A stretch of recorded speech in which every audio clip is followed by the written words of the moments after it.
Bonjour à tous. Donc effectivement, je suis Grégory Lecointe, je suis directeur du développement de Publicis ETO. Publicis ETO, c'est l'agence data du groupe Publicis, et j'ai aussi l'honneur d'être le sponsor direct du projet Renault G9 qu'on vous présente aujourd'hui. On est ravis d'avoir Antoine avec nous. Tu veux peut-être te présenter ?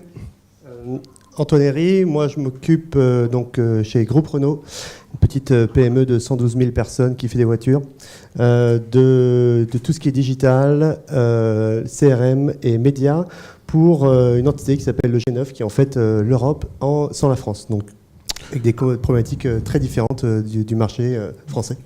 Donc du coup, si tu veux nous parler un petit peu de ce que tu fais, Renault G9, quel est ton périmètre ? Déjà, juste pour situer, le groupe Renault, c'est plus de 3 millions de véhicules par an dans le monde. En Europe, juste, c'est 1,8 million avec la France. Et si on enlève la France, on retombe à 1,2 million. Donc vous voyez, la part de la France est énorme. Nous, G9, on a des pays très différents et avec des problématiques très très différentes. On est concrètement, nous, dans des positionnements, on est beaucoup plus en conquête que sur le marché français. Et du coup, on adopte des stratégies qui sont différentes et en même temps, il faut respecter. C'est pas une stratégie unique à travers chaque pays. Je n'ai pas les mêmes problèmes en Slovénie qu'au UK ou en Allemagne, mais il faut répondre surtout à ce besoin de conquête. Et donc, du coup, répondre aux besoins, la stratégie générale, qu'est-ce qui te tient éveillé le soir ? Ouais, des tas de choses, notamment les 4% à payer si jamais on se plante sur 2018. Mais ça, on s'était mis d'accord que Publicis paierait la moitié, donc ça c'est bon. On en parle. Donc on a dit qu'on ferait moitié-moitié, c'est ça. Donc, pour nous, c'est de comprendre. On parle effectivement beaucoup de sujets de data. C'est vrai que ce point est revenu souvent, mais sur le fait qu'on a beaucoup de données et que finalement on n'a pas assez d'informations qu'on peut utiliser. Et il y a une phrase de Fitzgerald, qui est l'ancien CMO de Unilever, qui est lui disait data makes your briefcase heavy and insight makes you rich. Et le problème chez Renault, c'est qu'on a des grosses valises, mais qu'on essaie de sortir les insights de ces valises. Et c'est le vrai challenge pour nous. C'est qu'aujourd'hui, on a accès à beaucoup de données, même si on n'est pas des acteurs e-commerce. Donc on n'a pas la chance, comme on voyait les cas ce matin, d'avoir tout le parcours, puisqu'on dépend encore de nos concessionnaires. Mais on a quand même beaucoup de données, et l'idée, c'est de comprendre les clients. L'autre partie, c'est que sur l'affinité de la marque et du modèle, c'est de casser un peu cette image. Même, on est une société d'ingénierie, donc on conçoit les modèles, et on pense les modèles avec une audience attachée à ce modèle. La réalité, c'est que nos clients pensent différemment. Quand on découpe des audiences en disant 25-35 pour Clio Twingo, dès qu'on monte, etc., c'est pas le cas. L'exemple le plus criant qu'on a fait au UK récemment, c'est de voir au niveau de la concurrence qui est sur le segment qu'est-ce que je regarde à part une Clio. Il se trouve que la première voiture que nos clients regardent à part une Clio, c'est pas une Fiesta, c'est pas une Peugeot, c'est une Peugeot 208. C'est une Golf. Voilà, c'est un autre segment. Donc, quand j'ai expliqué ça, les équipes produits sont tombées de leur chaise. Mais c'est pas possible, elle fait pas la même taille, ça n'a rien à voir. Enfin, c'est pas possible. Donc, c'est cette idée de dire qu'il faut un peu casser le côté. On est une boîte d'ingénierie. Il faut retourner sur le client. En fait, le client, il veut une voiture qui répond à ses besoins. Et ça n'a rien à voir. Après, donc voilà, le troisième point, c'est que nous, on n'est pas encore un grand acteur de l'e-commerce, même si on y pense très très fort. Vendre les voitures directement, c'est tout à fait techniquement possible, mais on est quand même sur un business model qui est basé sur les concessionnaires qui vendent nos véhicules. Donc il faut qu'aujourd'hui, on puisse avoir un parcours d'achat, y compris la visite en concession, et qu'on puisse capturer ces éléments et savoir interagir à chacun de ces éléments. Donc du coup, techniquement, on va commencer à rentrer dans le dur un petit peu de la data. Ça ressemble à quoi chez vous, en fait ? Nous, on a la chance effectivement donc au G9 de s'être structuré autour dans l'équipe marketing, donc parce que moi je fais partie de l'équipe marketing communication. d'avoir un département digital qui est en fait une petite équipe, mais qui est décisionnaire et sur tous les sujets qui touchent à la fois la DMP, le média, les ad serveurs, la DCO, donc avec toutes les bannières dynamiques, etc., l'analytics, les sites et la CRM. Donc on a vraiment la chance d'avoir une vue 360. Ce qui on a expliqué encore ce matin, c'est des changements d'organisation. On voit souvent le CRM est d'un côté, etc. Nous, on a cette chance d'avoir vraiment restructuré pour qu'on ait une unité. Après, on n'est pas une équipe qui peut tout faire. On dépend d'équipes d'équipes spécialisées qui sont vraiment très douées dans ces domaines-là. Et on travaille avec eux au sein de Renault pour faire avancer chacun de ces points-là. Donc du coup, tu nous as demandé, enfin ça fait maintenant à peu près 12-18 mois qu'on travaille ensemble sur le projet DMP, qui a commencé dans une partie un pays du G9 et qui maintenant s'est développé à l'ensemble des pays.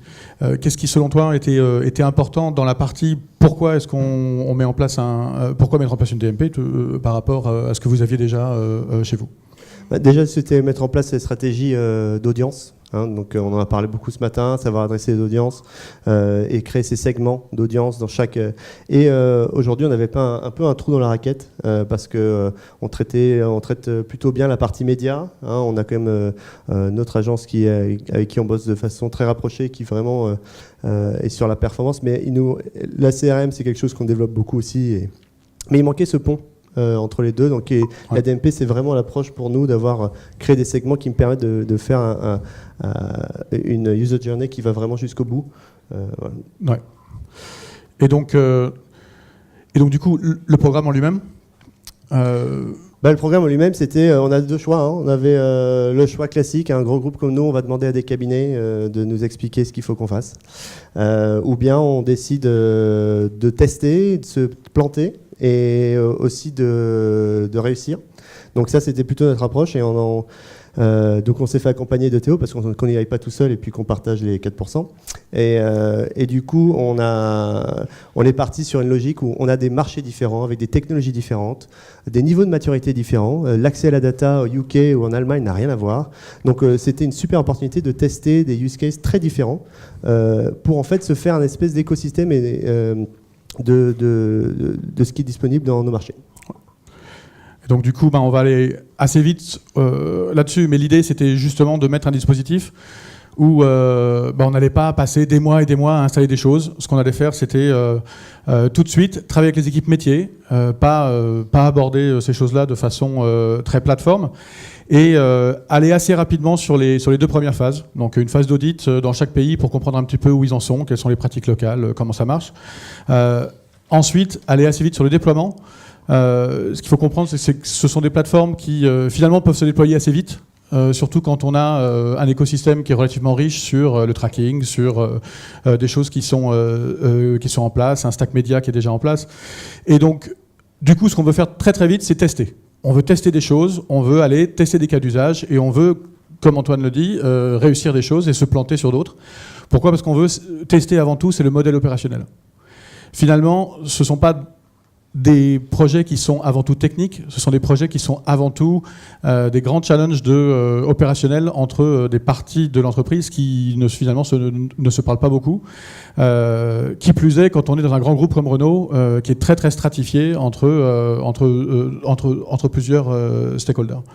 Et donc du coup, une fois qu'on a testé ce modèle opérationnel, à ce moment-là, effectivement, on arrive sur un modèle où on veut donner l'autonomie aux équipes locales, l'autonomie à tes équipes, pour que finalement la data ce soit pas ou l'opérationnel sur un DMP, ce soit pas quelque chose d'un petit peu oui, c'est un truc qu'on fait de temps en temps pour faire plaisir au groupe, c'est quelque chose qui de fait qui est fait dans toutes les campagnes.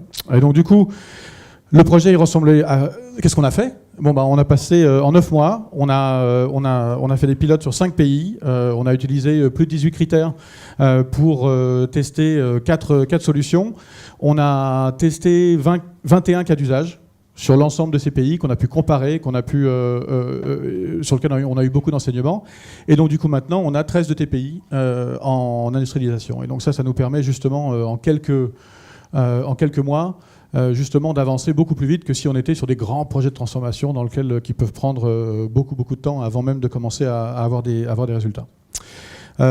Le dernier point sur ce projet, c'était de se dire aussi, et ça on en a beaucoup parlé ce matin, la donnée, quelle qu'elle soit, si on veut travailler avec le métier, la donnée brute, quand on parle au métier, elle ne sert à rien. On peut mettre des tonnes de données brutes dans une plateforme. Si on parle à des opérationnels, à des gens qui vont aller faire des campagnes, que ce soit des campagnes médias, que ce soit des campagnes de personnalisation, de l'expérience client, voire même de CRM, s'il n'y a pas un vrai travail de valorisation et de compréhension de la donnée en amont, du coup, on ne peut pas activer derrière. Et, donc, et après, ça devient... alors oui, on peut vous donner plein de data scientists qui font le travail pour vous, mais ce n'est pas l'idée. L'idée, c'est justement de faire ce travail au préalable pour que les pays, en l'occurrence, soient autonomes et puissent avoir des agrégats, des choses, des règles qui leur soient propres à eux, plutôt que d'être, on dit, la même règle au UK, la même règle en Croatie, en Slovénie, etc. Et donc, du coup, un gros travail de modélisation de la donnée sur des tables de décision, sur des scores, qu'on va ensuite pomper dans la DMP pour pouvoir justement l'activer derrière. Donc, du coup, est-ce que ça marche tout ça ? Ah oui, on est obligé de dire oui, puisqu'on est là. Donc 12% de croissance l'an dernier en 2016 sur les immatriculations, juste grâce à la DMP. Donc ça, c'est super. Non, on avait les résultats. Ces slides, j'en ai deux. J'ai exactement la même avec tout en rouge. Et c'est pour ça que j'aime bien ces deux slides.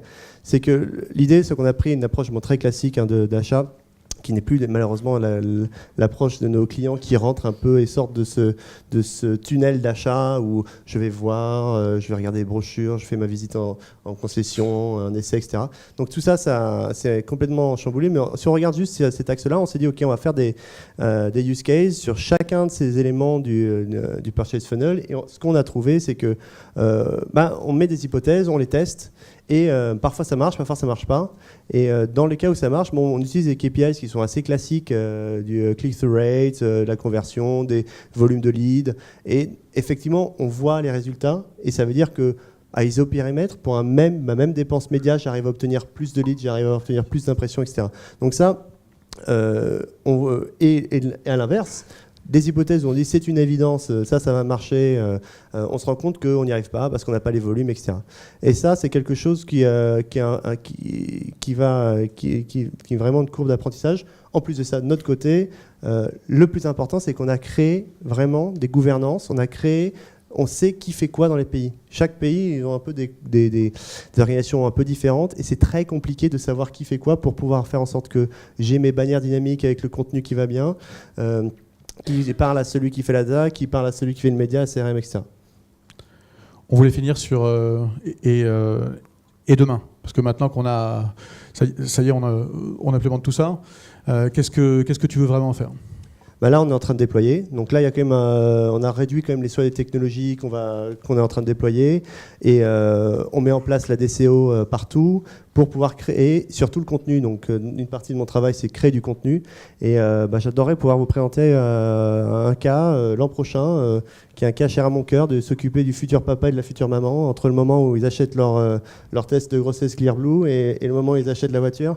Entre le moment où ils essaient de mettre la bougabou à l'arrière de la voiture et leur expliquer que ça rentre pas dans la Clio mais ça rentre dans la Scénic. Ça, c'est tout ce qui est personnalisation. Ça rentre pas dans la Golf. Ça rentre pas dans la Golf. Ça rentre pas dans la Golf. Il n'y a rien qui rentre dans une Golf, faut le savoir.